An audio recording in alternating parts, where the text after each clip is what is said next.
जी आपका नाम क्या है, वल्दियत क्या और उम्र क्या है? मोहम्मद बिलाल, वल्दियत मोहम्मद फजल दाद। उम्र 30 साल।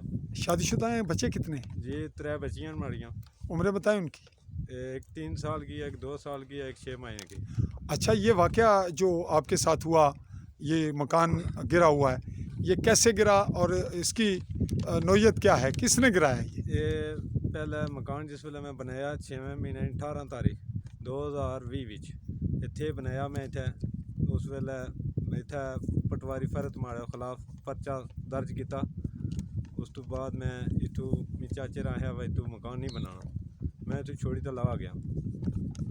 जिस वेले मुड़ी तो वापस आया, माड़े नाल लियाकत वल्द मोहम्मद शुक्र मोहम्मद उस एक मकान बनाया सी, उसने तो परचा माड़ा कट्ठा से एक परचे पर असन दवाना ना सी। उस मकान बनाया मैं मुड़ी तानी तो शुरू किया मकान। ये मकान बनाया, नायब तहसीलदार पटवारी ये महकमा आया तो पटिया गया माड़ा मकान। डेट दसो कदों पट्टन होया? 9वें महीने 2 महीने 9 तारीख 2021 विच पट्टन होया। दोबारा फरत पटवारी जड़ा मुड़ी तो माड़े पर परचा दिता, 2 परचे माड़े पर इस थे पर हुए इक्या पर मुकदमा सामने करो पर्चे। जड़ा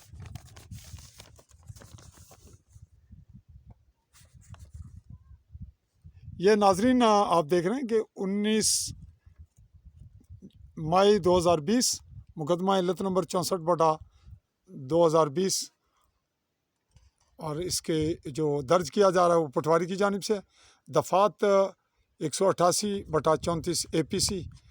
ये सारी इसमें जो बाकी रुदात है वो बयान की गई है। और दूसरा मुकदमा भी जो है वो उसकी पोजीशन यह है कि वक़ुआ 6 का बताया गया है दरमियानी शब, और रिपोर्ट जो दर्ज हो रही है वो 9 फरवरी 2021। और ये भी पटवारी फरत की जानिब से दफ़ा यहाँ सिर्फ 188 APC है, चूँकि इसमें ये सिंगल आदमी है। और इल्लत नंबर है 20/2021 पुलिस थाना चौकी, पुलिस स्टेशन चौकी, तहसील समानी, ज़िला बिंबर। अच्छा, ये 2 मुकदमे तुसां पर होए न ते उस तो बाद तुसां दी गिरफ्तारी होई है, क्या किता है? मैं एक परचे दियां जमानतां कराइयां पहले दियां। वो भी चलना पिया? हाँ वो भी केस चलना। कुत्थै चलना पिया? वो इत्थे समानी चलना पिया। नाम दसो केड़ी अदालत विच है? एसी ने AC समानी? जी हाँ। नाम दसो पूरा AC केड़ी जगह? तोड़ समानी जिथा एसी बहना। अच्छा, उत्थे चलना पिया। जी ते हाँ। दूआ मुकदमा जड़ा उसने हाले जमानत नहीं कराई। ते जिसले मौके पर तुसां पुलिस मौजूद सी, तुसां कि मौके पर गिरफ्तार नहीं किया? उसने कोल परचे कौन सी वारंटी कौन सी उसला गिरफ्तारी नहीं की क्योंकि मुकदमा दर्ज नहीं सी होया। कौन सी दर्ज ते सटिया कितने बजे है ने? ये 1 बजे। ते मुकदमा कितने बजे दर्ज होया? ये 2 बजे। 2 बजे मुकदमा दर्ज होया। ते तुसें जिसले अंदरों कढ़िया ने तुसां नाल कितने बंदे सन अंदर, कौन कौन सी? बीवी सी, माड़े बच्चे सन ते और मेहमान आए सन 2-3। अच्छा, ते तुसां ना सामान भी ऐसी अंदर रहने जी हाँ। बने ना? खट्टां शट्टां सन। खट्टां सट्टां मंजियां चारपाइयां सन। जी। ये पीछे जड़ा टेंट लाया है ये पुराना लगे है ये कदों पुराना दा? इत्थे बच्चे मैं पहले रखे सन इत्थे बच्चे। कितने अरसे ने? इत्थे तकरीबन होई गए 3 महीने। 3 महीने तू रह रहे सो? जी हाँ। ते फिर नाल खवातीन पुलिस कौन ऐसी ना? कोई नहीं।